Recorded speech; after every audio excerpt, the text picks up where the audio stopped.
Hi friends, Basha's கிச்சனில் இன்றைக்கி நம்ம கீரை மசியல் எப்படி செய்கிறதுன்னு பார்க்க போகிறோம். இந்த கீரை மசியலுக்கு இன்றைக்கி நான் முளைக்கீரை யூஸ் பண்ணியிருக்கேன். உங்கள்கிட்ட சிறுகீரை இல்லை பருப்பு கீரை இருந்துச்சு அப்படின்னா அதுவும் நீங்கள் இதுக்கு யூஸ் பண்ணிக்கலாம். இது ஒரு பர்ஃபெக்டான லஞ்ச் பாக்ஸ் ரெசிபி. எப்படி செய்கிறதுன்னு வாங்க பார்க்கலாம். இது செய்கிறதுக்கு 1/2 கிளாஸ் துவரம் பருப்பை 10 நிமிஷம் ஊற வச்சுட்டு ஒரு ப்ரெஷர் குக்கரில் தண்ணி விட்டு சேர்த்துக்கோங்க. அடுத்ததாக இதில் நறுக்கி எடுத்து வச்சுருக்கிற ஒரு வெங்காயம், ஒரு தக்காளி, அப்புறம் ஒரு 5லேருந்து 6 பூண்டு பல்லு சேர்த்துக்கோங்க. ஒரு சின்ன லெமன் சைஸ் அளவுக்கு புளி ஊற வச்சுட்டு அதோட தண்ணியை அடுத்த இதில் நம்ம சேர்த்துக்க போகிறோம். இந்த அளவுக்கு தண்ணி விட்டால் போதும். இதுக்கு மேலே நீங்கள் இதில் புளி தண்ணி சேர்த்துக்க வேண்டாம். முளைக்கீரையை நல்லா க்ளீன் பண்ணி வாஷ் பண்ணி எடுத்து வச்சுருக்கேன். இதில் நான் இன்றைக்கி தண்டும் சேர்த்துக்க போகிறேன் அப்படின்றதுனால தண்டை மட்டும் கொஞ்சம் சின்ன சின்னதாக அந்த மாதிரி கட் பண்ணிக்கோங்க. ரொம்ப சாப் பண்ணி இதை போடணும் அப்படின்னு அவசியம் இல்லை. நம்ம இதை மசிய தான் போகிறோம் அப்படின்றதுனால இந்த அளவுக்கு இருந்தால் கூட போதும். இப்போ கீரை எல்லாத்தையும் ப்ரெஷர் குக்கரில் சேர்த்துட்டு எல்லாத்தையும் நல்லா மிக்ஸ் பண்ணிக்கலாம்.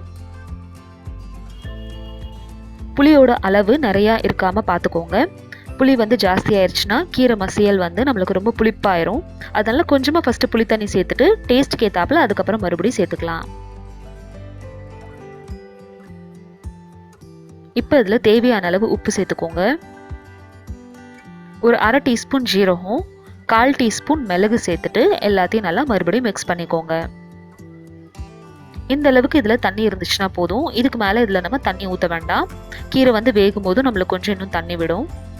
இப்போ லிட் க்ளோஸ் பண்ணி 2லேருந்து 3 விசில் வர வரைக்கும் வெயிட் பண்ணலாம். 3 விசிலுக்கு அப்புறம் ப்ரெஷர் போனதுக்கப்புறமா நான் இப்போ ஓப்பன் பண்ணுறேன்.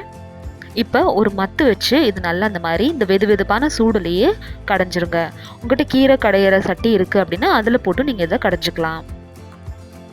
இந்த மத்தை இந்த மாதிரி எடுத்து பார்க்கும்போது நம்மளுக்கு அதில் நாராக இல்லாமல் இருக்கணும். அப்போ வரைக்கும் இதை நீங்கள் கடையணும்.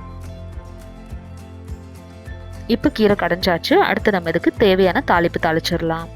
தாளிக்கிறதுக்கு ஒரு பேனில் எண்ணெய் விட்டுட்டு கடுகு, கொஞ்சமாக மிளகு, அப்புறம் வெந்தயம் போட்டு தாளிச்சுக்கோங்க. ஒரு 2 காஞ்ச வத்தல், அப்புறம் பெருங்காயத்தூள் சேர்த்துட்டு அதை நல்லா மிக்ஸ் பண்ணிக்கோங்க. அவ்வளோதான். இதை நம்ம கீரையோடு சேர்த்த உடனே முளைக்கீரை மசியல் நம்மளோடது தயாராகிருச்சு. இதே மாதிரி நீங்கள் எல்லா கீரை வகையிலும் ட்ரை பண்ணி பார்க்கலாம். இந்த ரெசிபி நீங்களும் ட்ரை பண்ணி பார்த்துட்டு உங்களுக்கு எப்படி வந்துச்சுன்றது கமெண்ட் செக்ஷனில் சொல்லுங்கள். இந்த ரெசிபி உங்களுக்கு பிடிச்சிருந்துச்சுன்னா இந்த வீடியோக்கு ஒரு லைக் கொடுங்க. என்னோட சேனலை ஃபர்ஸ்ட் டைம் பார்க்குறீங்கன்னா கண்டிப்பாக சப்ஸ்கிரைப் பண்ணுங்கள்.